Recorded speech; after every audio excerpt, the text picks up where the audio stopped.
Zurich, but she's looked really good in qualification for the final. The American will have to get out so hard because the favourites are on her inside. Shericka Jackson, the fastest living woman on earth over 200 metres. Her first sub-22 second run for 2 years in the semis, coming back to her best. Could she deliver a third successive 200 title and match Allyson Felix? Melissa Jefferson-Wooden, brilliant in the 100 metres. Could she do the double? No American woman has ever achieved that in the World Championship. She's in 6. Amy Hunt of Great Britain. She moves second on the British all-time list with a wonderful run in qualification. Keep an eye on the clock. Only 10 European women have broken 22 seconds. She's in shape to add her name to that list. Marie-José Talu-Smith, 7th in the 100, the greatest female African sprinter the world has ever seen. Silver in the 200 back in 17 and still delivering at the highest level. She's in 4. Brittany Brown, what a season, what a runner. Silver in Doha behind Dina Asher-Smith.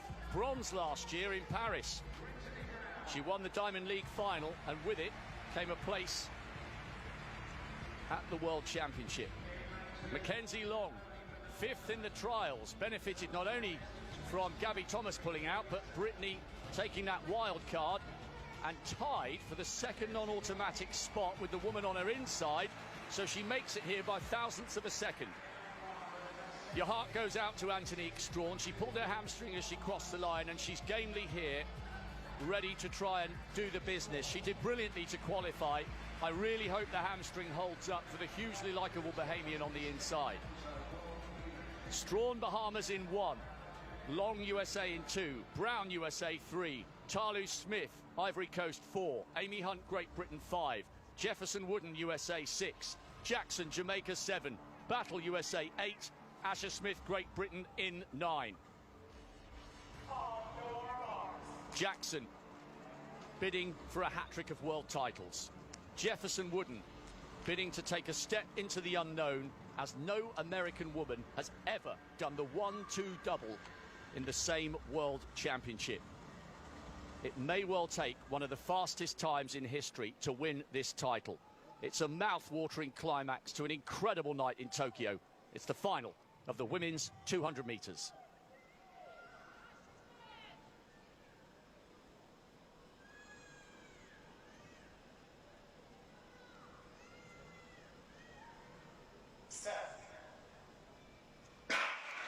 Oh, it was on the inside. It was on the inside. Oh dear. Well, there's so much going on in the mind of Antonique Strawn at the moment. Is the hamstring going to hold? How's she going to cope with the inside lane? I remember Usain Bolt making the final of the 200 metres back in Helsinki in 05, and he was on the inside lane and pulled his hamstring. That's a real shame for Strawn. She won the NACAC title, and it was by far and away. I think she's so worried about the leg.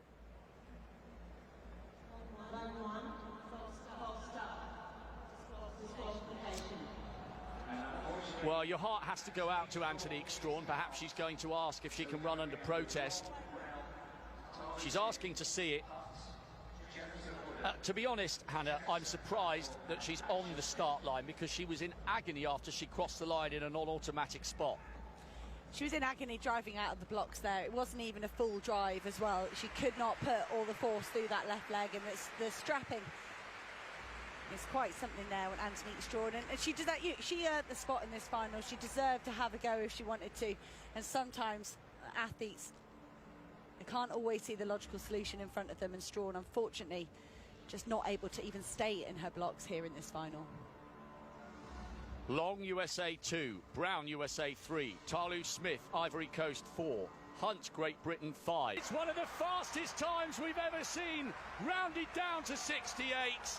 Hunt may well have got on the podium there. She was coming through really well. She's taken the silver. What a performance by the British woman. Jackson takes the bronze this time. Not to be a third gold.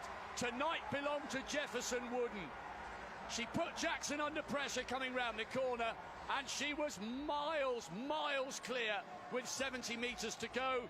She's done something that no American woman has ever achieved before. Jefferson Wooden does the double, and it's a sensational silver for Hunt, the defending champion, beaten into third this time. What a run, and what a night for the American. She thoroughly deserves all the plaudits. She's been in a class of her own all week and has just proved it with the run of her life over 200 metres. Good running from Shericka Jackson. If you think she couldn't make either start line in Paris, she was unbeatable in Budapest. Perhaps that was her purple patch, perhaps that was the best she'll ever be. But for Shericka Jackson to fight back onto a podium here was great. Melissa Jefferson-Wooden, brilliant out of the blocks. I think to have Jackson to chase was great for the American.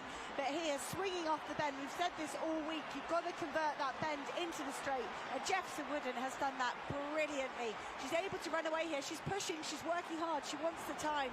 And behind her, Amy Hunt of Great Britain and Northern Ireland, having the run of her life.